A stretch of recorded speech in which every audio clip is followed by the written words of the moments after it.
이 새벽에 우리에게 주신 하나님 말씀은 마태복음 18장 1절부터 4절입니다. 마태복음 18장 1절부터 4절 우리 함께 봉독합니다. 그때에 제자들이 예수께 나와 이르되 천국에서는 누가 크니이까? 예수께서 한 어린아이를 불러 그들 가운데 세우시고 이르시되 진실로 너희에게 이르노니 너희가 돌이켜 어린아이들과 같이 되지 아니하면 결단코 천국에 들어가지 못하리라. 그러므로 누구든지 이 어린아이와 같이 자기를 낮추는 사람이 천국에서 큰 자니라. 아멘. 오늘 말씀의 제목은 큰 사람입니다. 오늘 말씀을 보면 제자들이 예수님께 질문을 하죠. 천국에서는, 하나님의 나라에서는 누가 큰 사람입니까? 어떤 사람이 큰 사람입니까? 라고 질문을 합니다. 여러분, 이 세상에서는 일반적으로 어떤 사람을 큰 사람이라고 생각하죠? 높은 지위에 있는 사람, 많은 재물을 가진 사람, 큰 일을 이룬 사람, 많은 사람들에게 존경받고 인정받는 사람을 큰 사람이라고 생각하지 않습니까? 자, 그렇다면 하나님 나라에서 큰 사람은 어떤 사람일까요? 예수님께서 말씀하시는 큰 사람, 오늘 본문을 통해서 우리가 두 가지를 발견하게 됩니다. 첫 번째는 겸손한 사람이 큰 사람이라는 것입니다. 자, 제자들이 예수님께 왜 이런 질문을 하게 되었는가 하면 오늘 본문과 같은 내용이 기록되어 있는 마가복음 9장을 보면 알 수가 있습니다.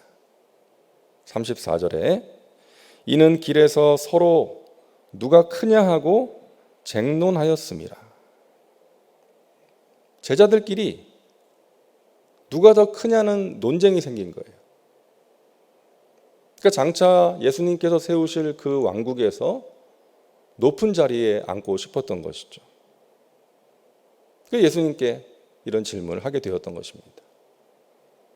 그러자 예수님께서 어린아이 하나를 불러다가 세우시고 말씀하시죠.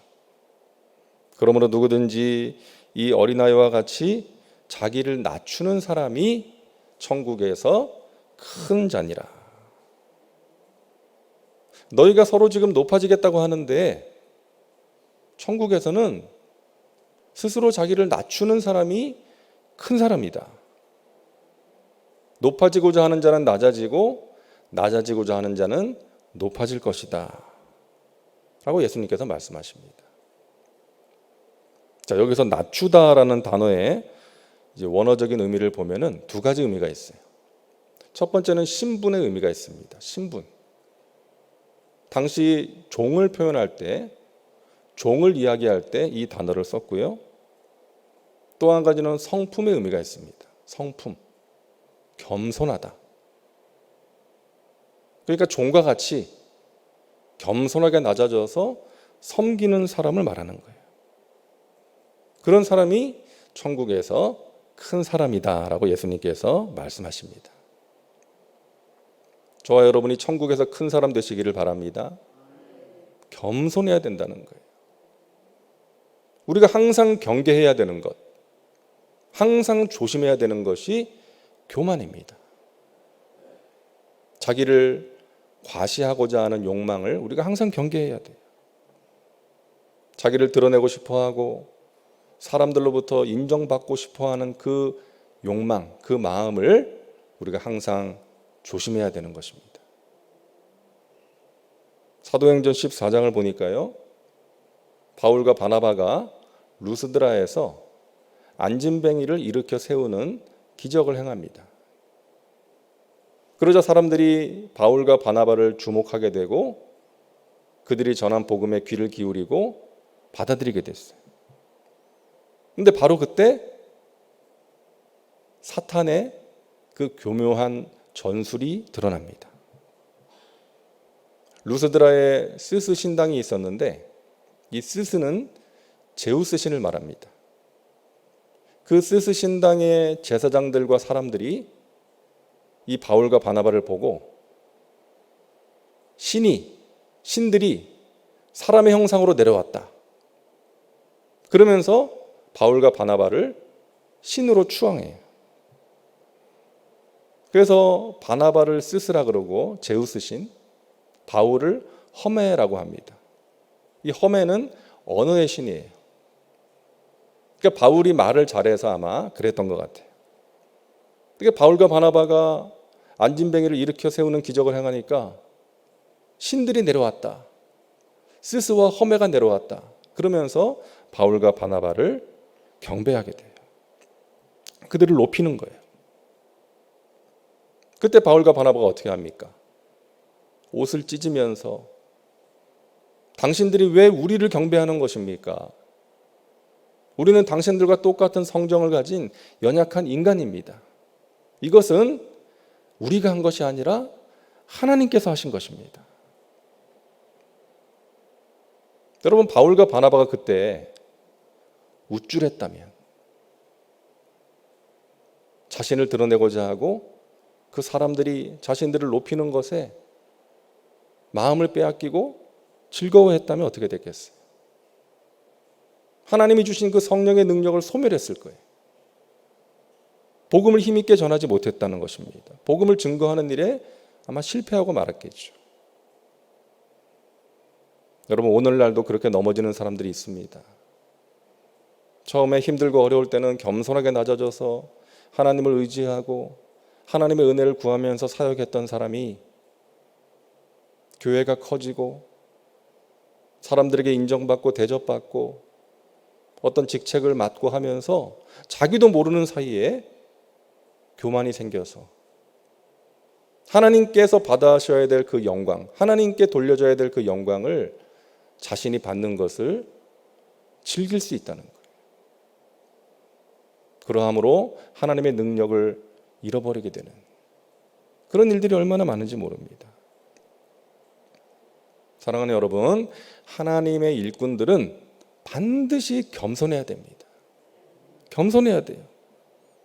모든 영광을 하나님께만 돌리고 나는 아무것도 아닙니다 라고 고백할 수 있는 사람이 하나님 나라에서 큰 사람인 줄로 믿습니다. 교회의 직분이 있죠. 여러분 기억하세요. 교회의 모든 직분은 수직적인 것이 절대 아닙니다. 성경에서 교회의 직분을 그렇게 말씀하는 곳은 단 한 군데도 없어요.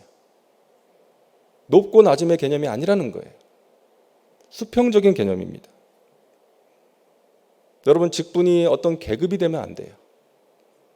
군대에서 2등병이 1병되고 상병되고 병장되는 그런 개념이 아니라는 거죠. 직분을 받으면 겸손하게 낮아져서 주님을 섬기고 주님의 교회를 섬겨야 되는 것입니다. 교회에 무엇이 필요하고 우리 성도님들에게 무엇이 필요한지를 살피고 그 일을 위해서 낮아져서 헌신하고 그 모든 결과는 하나님께 영광. 나는 아무것도 아닙니다. 나는 하나님의 손에 붙들려서 쓰임받는 종일 뿐입니다. 그렇게 자기를 낮추는 사람이 하나님 나라에서 큰 사람인 줄로 믿습니다. 건강한 리더는 파월에 관심을 갖고 그러니까 섬기는 일에 관심을 갖는다는 것이죠. 건강하지 못한 리더일수록 타이틀에 관심을 쏟는다. 어떤 직책을 맡고자 하는 거예요. 그 직책을 통해서 자신을 드러내고자 하는 그런 마음이 생길 수 있다는 것입니다. 여러분, 우리가 겸손하기 위해서는 그 겸손이라는 덕목을 갖추기 위해서는 어떻게 해야 됩니까? 교만하지 않기 위해서, 겸손하기 위해서 노력하는 게 아니에요. 우리 예수님과 하나님과 동행하면 겸손해지는 것입니다. 여러분, 하나님 앞에서 어떻게 교만할 수 있어요? 하나님 앞에 서면 내가 아무것도 아닌 것을, 내가 정말 부족하고 연약한 죄인이라는 것을 깨닫게 되잖아요. 그러니까 우리가 하나님과 동행하면 겸손하려고 노력하는 것이 아니라 하나님과 동행하면 하나님 앞에서 우리 자신의 모습을 알게 되고 나는 하나님의 은혜가 없이는 살 수 없는 존재입니다라는 것을 알게 돼서 낮아지게 되는 거예요. 그런 마음으로 주님의 교회를 섬기고 사람들을 대하게 되는 것입니다. 이 새벽에 기도하는 모든 분들은 항상 겸손으로 하나님을 섬기며 살아가시기를 주님의 이름으로 축원합니다. 그러기 위해서 주님과 날마다 동행하시기를 바랍니다. 겸손한 자가 하나님께서 찾으시는 큰 사람이라는 거예요. 자, 둘째로 예수님께서 말씀하시는 큰 사람은 한 영혼을 소중하게 여길 줄 아는 사람입니다. 저는 오늘 본문 말씀을 보다가 발견한 게 있는데 하나라는 단어의 반복이에요. 이 하나라는 단어가 계속해서 반복되고 있습니다. 5절 보세요. 또 누구든지 내 이름으로 이런 어린아이 하나를 영접하면 곧 나를 영접함이니. 6절 누구든지 나를 믿는 이 작은 자 중 하나를 실족하게 하면 차라리 연자맷돌이 그 목에 달려서 깊은 바다에 빠뜨려지는 것이 나으니라. 10절 삼가 이 작은 자 중에 하나도 업신여기지 말라. 12절 너희 생각에는 어떠하냐? 만일 어떤 사람이 양 100마리가 있는데 그 중에 하나가 길을 잃었으면 그 99마리를 산에 두고 가서 길 잃은 양을 찾지 않겠느냐. 14절에도요 이와 같이 이 작은 자 중에 하나라도 잃는 것은 하늘에 계신 너희 아버지의 뜻이 아니니라.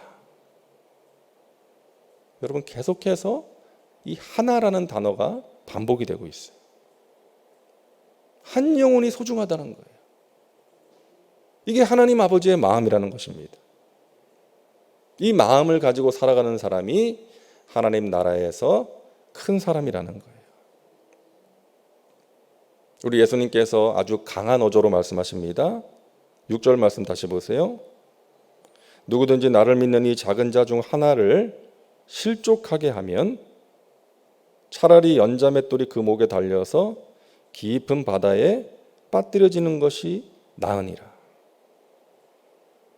한 영혼을 실족하게 하는 사람은 차라리 자기 목에 연자맷돌을 달고 물에 빠뜨려지는 것이 낫다는 거예요. 그만큼 한 영혼을 실족하게 하는 그 일을 엄중하게 보시는 것이죠. 여기서 작은 자는 나이가 어린 자 뿐만 아니라 영적으로 어린 자를 말하는 거예요. 믿음이 어린 자, 미숙한 자, 그런 사람을 실족하게 하지 말라는 거예요. 실족하게 한다는 것은 뭐예요? 죄를 짓게 만드는 것, 믿음에서 떠나게 하는 것, 우리가 자주 쓰는 표현으로 시험에 들게 하고 상처받게 하는 것입니다.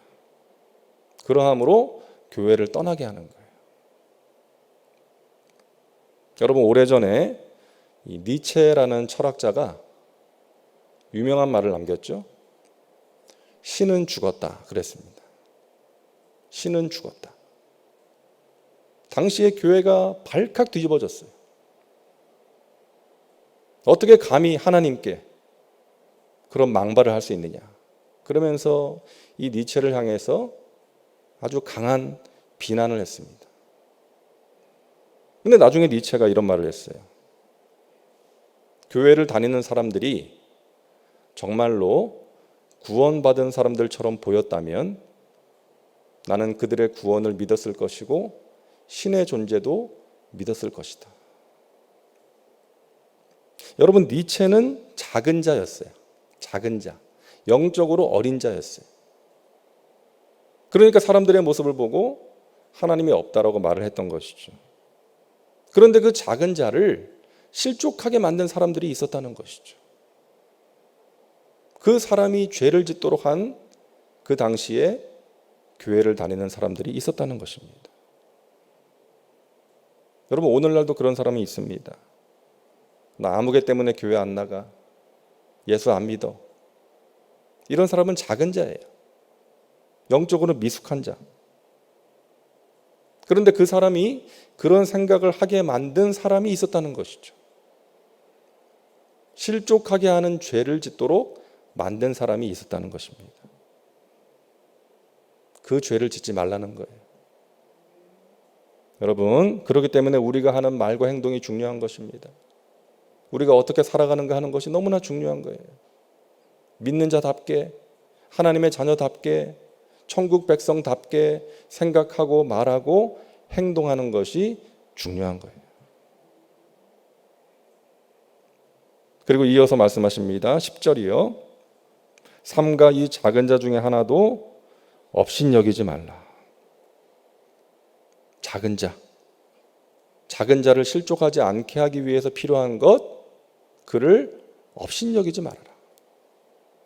나이가 어리다고, 영적으로 미숙하다고 무시하지 말라는 거예요. 여러분, 우리가 아는 것처럼 교회의 미래는 작은 자에게 있습니다. 우리 어린아이들, 교회 학교 아이들, 청년들에게 있습니다. 이것을 알고는 있는데 많은 교회들을 보면 그렇게 생각하지 않는 것 같아요. 교회가 어른들 중심으로 돌아가지 않습니까? 가정에서는 여러분 아이들한테 얼마나 많은 투자를 합니까? 아이들 교육시키고 또 여러 가지 좋은 것을 해주기 위해서 얼마나 노력을 해요. 근데 교회에서는 아이들은 헌금 많이 안 나온다고 헌금 많이 하는 어른들 중심으로 돌아가고 있지는 않습니까? 그 결과 한국 교회가 지금 그 열매를 거두고 있는 거예요. 교회 학교가 급격히 줄어들고 젊은이들이 교회를 떠나고 있지 않습니까? 작은 자를 업신여긴 결과예요. 여러분, 우리 교회는 절대로 작은 자를 업신여기지 않고 존귀하게 여기는 교회 될 수 있기를 바랍니다. 그런 교회가 될 때에 미래가 있는 거예요. 우리 교회가 그런 교회가 될 때 네 번째 목표처럼 다음 세대를 세워나갈 수가 있는 것입니다. 작은 자를 업신여기지 말아라. 이어서 말씀하십니다. 12절이요. 너희 생각에는 어떠하냐? 만일 어떤 사람이 양 100마리가 있는데 그 중에 하나가 길을 잃었으면 그 99마리를 산에 두고 가서 길 잃은 양을 찾지 않겠느냐? 실족해서 믿음에서 떠난 사람이나 믿지 않고 방황하는 사람들을 찾아 나서는 사람이 큰 사람이라는 거예요. 여러분, 우리 주위에 그런 사람 있지 않습니까? 믿다가 믿음에서 떠난 사람, 또는 예수님을 알지 못하고 죄 가운데 빠져서 방황하는 사람이 있어요. 교회를 떠난 사람, 다른 교회라도 가서 신앙생활을 잘하면 좋은데 그렇지 않고 지금까지 제대로 신앙생활을 하지 못하고 있는 사람 혹시 있지 않습니까? 그런 사람을 찾아 나서는 사람이 큰 사람이라는 거예요. 사랑하는 여러분, 낮아져서 한 영혼을 섬기는 사람이 큰 사람이라는 것입니다. 저와 여러분이 그런 사람 될 수 있기를 바랍니다. 한 사람을 위해서 기도하면서 그 사람을 하나님 앞에 바로 세우기 위해서 애쓰는 사람이 우리 주님 보시기에 큰 사람이라는 거예요. 큰 교회는 어떤 교회입니까? 건물이 크고 많은 사람이 모이는 교회가 큰 교회가 아니라 큰 사람이 많은 교회가 하나님 보시기에 큰 교회라는 거예요. 우리 교회가 그런 교회 되기를 간절히 소망합니다. 저와 여러분이 겸손하게 낮아져서 한 영혼을 소중하게 여기고 그 영혼을 주님 앞으로 이끌기 위해서 노력하는 큰 사람이 될 때에 하나님께서 우리 교회를 기뻐하시고 또 저와 여러분 각 사람을 기뻐하시고 우리에게 귀한 은혜와 신령한 복을 더해 주실 줄로 믿습니다. 겸손한 사람, 한 영혼을 소중하게 여기는 큰 사람 되셔서 하나님 나라와 영광을 위해서 여러분 귀하게 쓰임 받으시고 하나님의 은혜 가운데 날마다 승리의 삶을 살아가시기를 주님의 이름으로 축원합니다. 기도합니다. 좋으신 하나님, 저희가 하나님 나라의 큰 사람이 되기를 원합니다. 겸손하게 낮아져서 우리 예수님을 닮아 오직 하나님께만 영광이요, 나 자신은 십자가 뒤에 감추어 달라고 기도하며 하나님의 나라와 영광을 위해서 귀하게 쓰임받는 사람 되게 하여 주시옵소서. 한 영혼을 귀하게 여기고 소중하게 여기고 그 영혼을 위하여 기도하며 그 영혼을 주님 앞으로 인도하기 위해 찾아 나서는 큰 사람 되게 하여 주시옵소서. 우리 마음의 간절한 소원 주님 아시오니 주님의 때에 주님의 크고 비밀한 방법으로 응답하셔서 하나님이 주시는 기쁨과 감사와 평안과 만족이 저희들의 심령 가운데 넘쳐나게 하여 주시옵소서. 하나님, 질병으로 고통 중에 있습니다. 아버지 하나님, 능력의 손으로 이 시간 만져 주옵소서. 치료의 광선을 비추어 주옵소서. 나사렛 예수 이름으로 명하노니 모든 질병의 세력은 떠나갈지어다. 예수 이름으로 모든 통증은 사라질지어다. 막힌 것은 뚫릴지어다. 오장육부는 강건하게 될지어다. 뇌질환, 심장질환은 떠나갈지어다. 골절된 부위가 회복될지어다. 각종 암은 소멸될지어다. 죽은 자를 살리시고 없는 것을 있는 것으로 부르시는 전능하신 하나님, 사랑하신 하나님의 백성들을 치료하여 주옵소서. 능력의 하나님, 치료의 하나님 만나고 그 하나님께 영광 올려드리고 그 하나님을 많은 사람들에게 증거하며 간증하며 살게 하여 주시옵소서. 이런저런 문제로 인하여 우리의 마음에 불안과 두려움과 염려가 있습니다. 우울함이 있습니다. 하나님, 우리를 불쌍히 여겨주시고 주의 성령으로 충만케 하여 주시어서 우리의 마음에서 어둠이 물러가게 하시고 하나님이 주시는 믿음과 소망과 사랑이 넘쳐나게 하여 주시옵소서. 절대로 누군가를 실족하는 자리에 서지 말게 하시고 연약한 자를 일으켜 세우고 격려하고 서로를 위하여 기도하며 사랑으로 행복한 우리 교회, 우리의 신앙생활 되게 하여 주시옵소서. 영혼이 잘된 같이 범사가 잘되며 강건한 복으로 채워주실 줄로 믿습니다. 이 새벽에 마음을 담아 예물을 드리는 손길이에 하늘의 신령한 복으로 이 땅에 기름진 것들로 넘치도록 채워 주시옵소서. 감사드리며 예수님의 이름으로 축복하며 기도하옵나이다. 아멘.